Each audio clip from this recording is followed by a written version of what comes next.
Champions trophy அரையிறுதிப் போட்டியில் ஆஸ்திரேலியாவை பந்தாடியது இந்திய அணி. 4 விக்கெட்டுகள் வித்தியாசத்தில் அபார வெற்றி. 5வது முறையாக சாம்பியன்ஸ் டிராபி இறுதிப் போட்டிக்கு முன்னேறி அசத்தல்.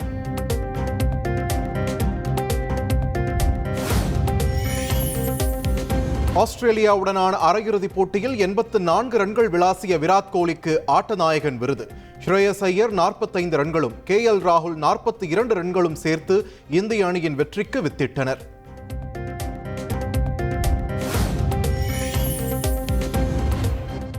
சாதி பாகுபாட்டில் நம்பிக்கை கொண்டவர்கள் மதப்பிரிவு என்ற போர்வையில் வெறுப்பை வெளிப்படுத்துகிறார்கள். பிரிவினைக்கான மைதானமாக கோவிலை பயன்படுத்துவதாகவும் சென்னை உயர்நீதிமன்றம் கண்டிப்பு.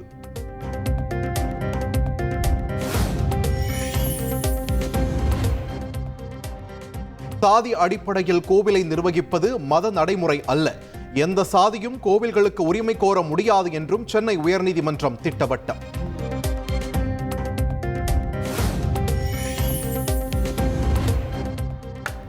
கோவில் என்பது அனைவருக்கும் பொதுவானது. அனைத்து பக்தர்களும் கோவிலை நிர்வகிக்கலாம், வழிபடலாம். பெரும்பாலான பொது கோவில்கள் குறிப்பிட்ட சாதியினரின் கோவில்கள் என முத்திரை குத்தப்பட்டுள்ளதாக உயர்நீதிமன்றம் கவலை.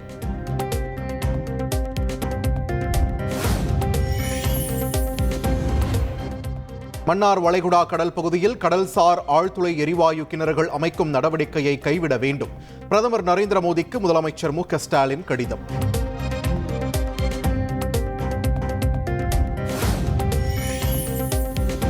தொகுதி மறுசீரமைப்பு தொடர்பாக சென்னை தலைமைச் செயலகத்தில் நாளை அனைத்துக் கட்சி கூட்டம். 45 கட்சிகளுக்கு அழைப்பு விடுக்கப்பட்டுள்ள நிலையில் ஏற்பாடுகளை நேரில் ஆய்வு செய்தார் முதலமைச்சர் மு க ஸ்டாலின்.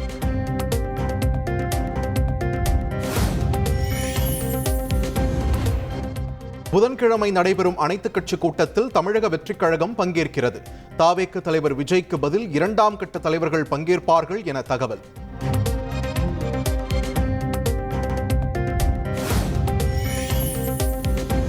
தேமுதிகவுக்கு ராஜ்யசபா சீட் வழங்குவது தொடர்பாக அதிமுக எந்த உறுதியும் அளிக்கவில்லை. அதிமுக பொதுச் செயலாளர் எடப்பாடி பழனிசாமி பேட்டி.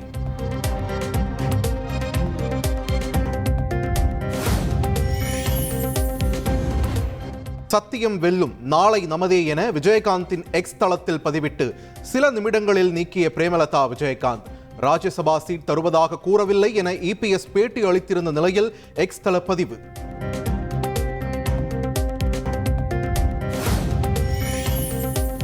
மும்மொழி கொள்கைக்கு மக்களிடம் ஆதரவு திரட்டும் வகையில் கையெழுத்து இயக்கத்தை நாளை தொடங்குகிறது தமிழக பாஜக. சமக்கல்வி இணையதளம் மூலம் கையெழுத்து இயக்கத்தை துவக்கி வைக்கிறார் அண்ணாமலை.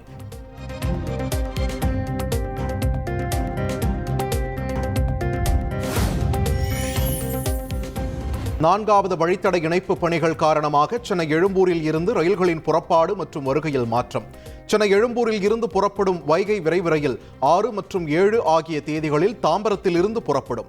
மன்னை, நெல்லை, ராமேஸ்வரம், முத்துநகர் எக்ஸ்பிரஸ் ரயில்கள், மெமு ரயில் ஆகியவை வரும் 8ஆம் தேதி தாம்பரம் வரை மட்டுமே இயக்கப்படும் என்றும் அறிவிப்பு.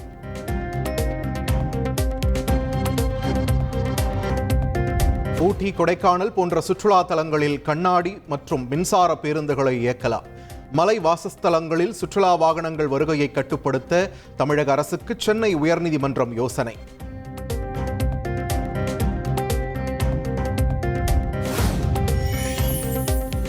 ஆபரண தங்கத்தின் விலை சவரனுக்கு 560 ரூபாய் அதிகரிப்பு. 1 கிராம் 8010 ரூபாய்க்கும் 1 சவரன் 64,080 ரூபாய்க்கும் விற்பனை.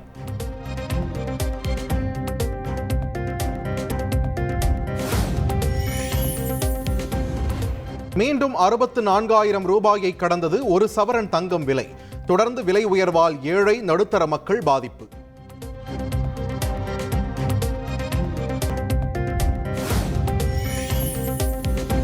நில அபகரிப்பு வழக்கில் இருந்து முன்னாள் மத்திய அமைச்சர் மு க அழகிரியை விடுவிக்க மறுப்பு. மு க அழகிரி தாக்கல் செய்த மனுவை தள்ளுபடி செய்து சென்னை உயர்நீதிமன்றம் உத்தரவு.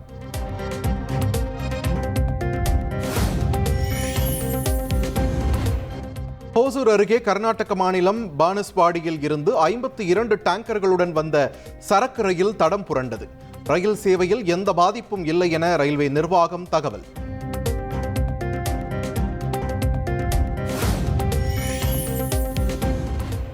கரும்புக்கான கொள்முதல் விலை டன்னுக்கு 3151 ரூபாயாக நிர்ணயம். 2024-25 ஆண்டு பருவத்திற்கான கொள்முதல் விலையை நிர்ணயம் செய்து தமிழக அரசு உத்தரவு.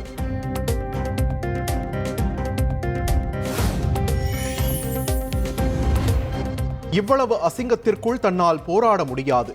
இதுவரை மக்கள் எனக்கு கொடுத்த ஆதரவுக்கு நன்றி. சீமான் மீதான பாலியல் விவகாரத்தில் நடிகை திடீர் வீடியோ வெளியிட்டு விளக்கம். அடுத்தது அவளை எவ்வளோ முடியுமோ அசிங்கப்படுத்து, அவளை எவ்வளோ முடியுமோ கொச்சப்படுத்து அப்படின்னு அந்த ரூட்டு தான் எடுத்துகிட்டு போயிட்டு இருக்கிறனால அந்த அசிங்கத்துக்குள்ளெல்லாம் இறங்கி நான் போராடணுன்ற அவசியம் எனக்கு கிடையாது. ஸோ நீங்கள் எல்லாரும் எனக்கு கொடுத்த ஆதரவுக்கு நான் ரொம்ப நன்றி தெரிவிச்சுக்கிறேன்.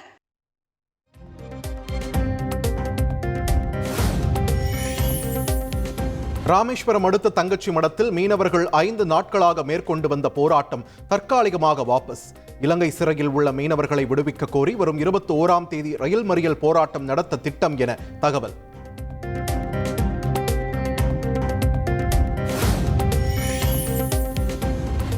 தமிழகத்தில் அடுத்த 6 நாட்களுக்கு வறண்ட வானிலையே நிலவக்கூடும். இயல்பை விட வெப்பநிலை 2 முதல் 3 டிகிரி செல்சியஸ் அதிகமாக இருக்கக்கூடும் என வானிலை ஆய்வு மையம் தகவல்.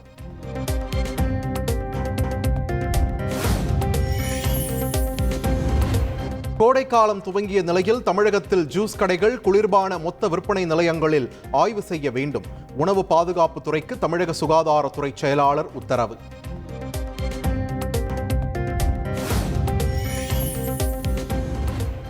நாமக்கல்லில் ஒரே குடும்பத்தைச் சேர்ந்த தாய், மகள், மகன் உயிரிழந்த சம்பவத்தில் திடீர் திருப்பம். ஆன்லைனில் 50 லட்சம் ரூபாய் இழந்துவிட்டதாக கடிதம் எழுதி வைத்துவிட்டு கணவர் மாயம். தற்கொலை செய்து கொண்டாரா, தலைமறைவாகி விட்டாரா என்ற கோணத்தில் நாமக்கல் போலீசார் விசாரணை.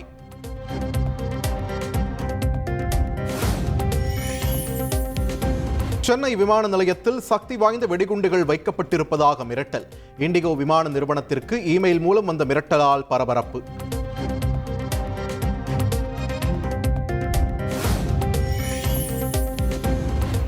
திருவாரூரில் அரசு ஒப்பந்ததாரர்கள் கட்டுமான பொறியாளர் சார்பில் பிரம்மாண்ட உண்ணாவிரத போராட்டம். ஜல்லி, எம்சாண்ட் விலை உயர்வை தமிழக அரசு கட்டுப்படுத்த வலியுறுத்தல்.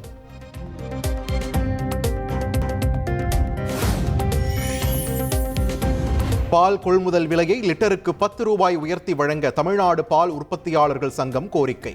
வரும் 18ஆம் தேதி கறவை மாடுகளுடன் ஆர்ப்பாட்டம் நடத்தப் போவதாக அறிவிப்பு. ஆவினை பாதுகாக்க வேண்டும், கால்நடைகளுக்கு 50% மானியத்தில் தீவனம் வழங்க வேண்டும் என்றும் வலியுறுத்தல்.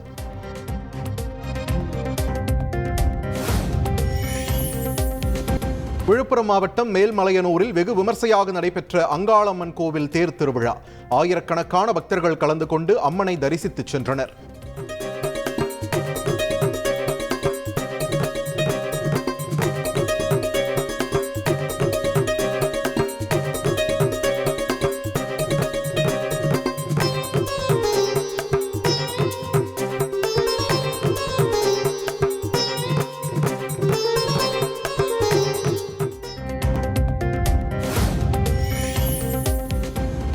வாணியம்பாடி அருகே அரசு தொடக்கப்பள்ளியில் வகுப்பறையின் மேற்பூச்சு பெயர்ந்து விழுந்ததில் 3 மாணவர்கள் காயம். புதிய கட்டடம் கட்டி 6 மாத காலத்தில் மேற்பூச்சு விழுந்ததால் பெற்றோர் அதிர்ச்சி.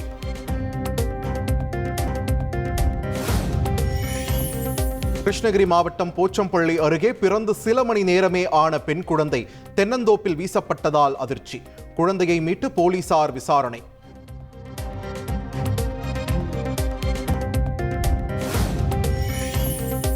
நெல்லை பாளையங்கோட்டை ஐயா வைகுண்டர் ஆலய விழா பிரச்சனையை காவல்துறை நடுநிலையுடன் கையாண்டது. சமூக வலைதளங்களில் பரப்பப்பட்டு வரும் தவறான தகவல்களுக்கு நெல்லை மாநகர காவல்துறை மறுப்பு.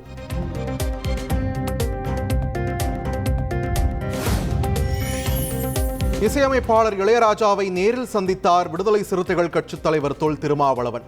8ஆம் தேதி லண்டனில் சிம்பொனி இசை நிகழ்ச்சியை அரங்கேற்றம் செய்ய உள்ள நிலையில் வாழ்த்து தெரிவித்தார்.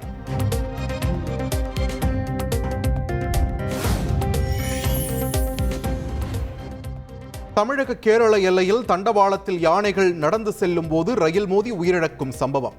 AI தொழில்நுட்பத்தால் தமிழகத்தில் 2500 யானைகள் ரயில் தண்டவாளங்களை பாதுகாப்பாக கடந்துள்ளதாக வனத்துறை கூடுதல் தலைமைச் செயலாளர் சுப்ரியா சாஹூ தகவல்.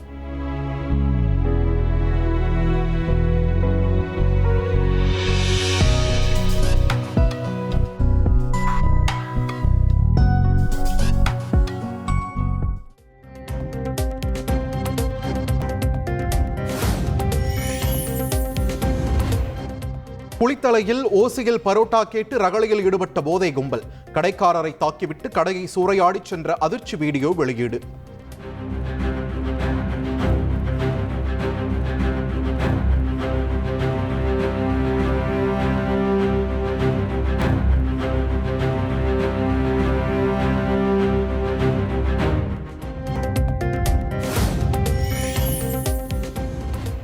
காரைக்குடி மாநகராட்சி அலுவலகத்தில் கையை அறுத்துக்கொண்டு போராட்டத்தில் ஈடுபட்ட பெண் ஊழியரால் பரபரப்பு. அதிக பணிச்சுமை, உயரதிகாரிகள் மிரட்டல் என குற்றச்சாட்டு.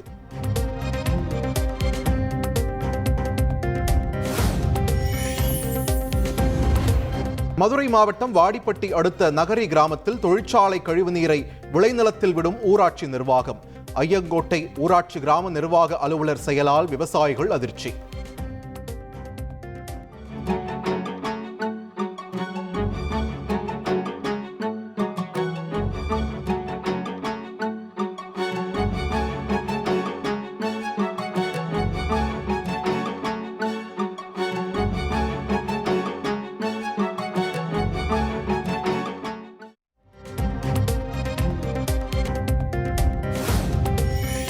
திருச்செந்தூர் சுப்பிரமணிய சுவாமி கோவில் கடற்கரையில் தொடரும் கடல் அரிப்பால் பக்தர்கள் வேதனை.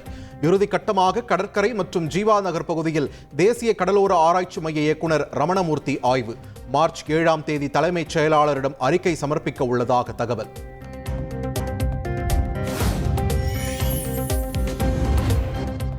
தேனி மாவட்டம் சித்தார்பட்டியில் உள்ள சாமி கோவிலில் பாரம்பரிய முறைப்படி நடந்த மாசி திருவிழா. 10 கிராமங்களைச் சேர்ந்த பக்தர்கள் திரண்டு பங்கேற்பு.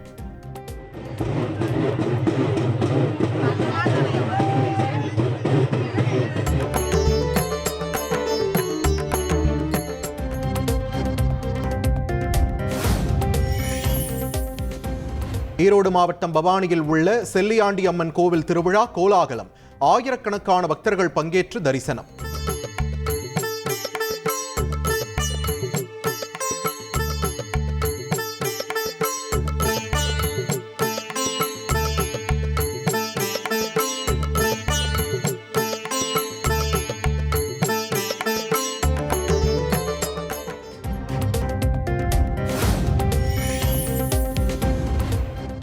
டெல்லியில் மத்திய சுகாதாரத்துறை அமைச்சர் JP நட்டாவுடன் தமிழக அமைச்சர் மா சுப்பிரமணியன் சந்திப்பு. தமிழக சட்டப்பேரவையில் நிறைவேற்றப்பட்ட நீட் விலக்கு மசோதாவிற்கு குடியரசுத் தலைவரின் ஒப்புதலை பெற்றுத்தர வேண்டும் என கோரிக்கை. கோவையில் புதிய எய்ம்ஸ் மருத்துவமனை துவங்க அனுமதி வழங்கவும் வேண்டுகோள்.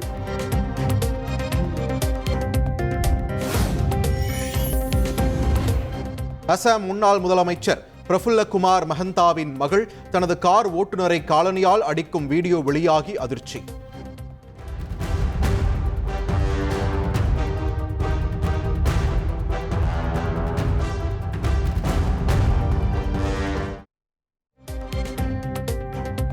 குடித்துவிட்டு வீட்டுக் கதவை தட்டியதால் தாக்கியதாக விளக்கம்.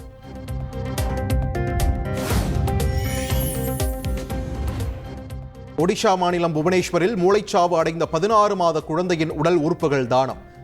குழந்தையின் கல்லீரல், சிறுநீரகத்தின் மூலம் 2 பேர் மறுவாழ்வு பெற்றனர்.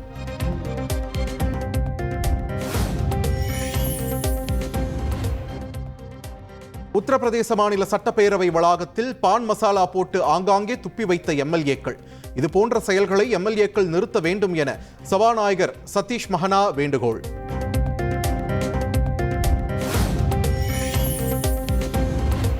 போதைப் பொருள் வழக்கில் இருந்து கன்னட நடிகை சஞ்சனா கல்ராணி விடுவிப்பு. கர்நாடக உயர்நீதிமன்றம் உத்தரவு.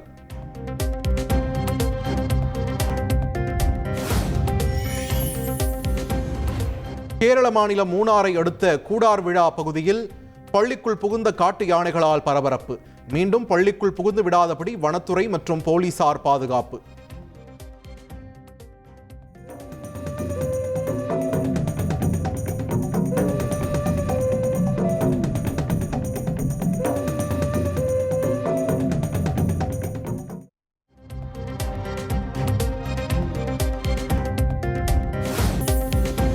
சுந்தர் சி இயக்கத்தில் மூக்குத்தி அம்மன் 2 திரைப்படம் வரும் 6ஆம் தேதி பூஜையுடன் தொடங்குகிறது.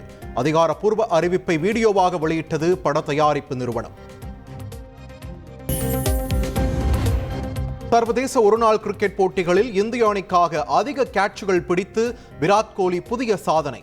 ஒருநாள் போட்டிகளில் 161 கேட்சுகளை பிடித்து ஆஸ்திரேலிய முன்னாள் கேப்டன் பாண்டிங்கை பின்னுக்கு தள்ளி 2ஆம் இடத்தை பிடித்தார். செய்திகளை உடனுக்குடன் தெரிந்து கொள்ள உடனே சப்ஸ்கிரைப் பண்ணுங்க.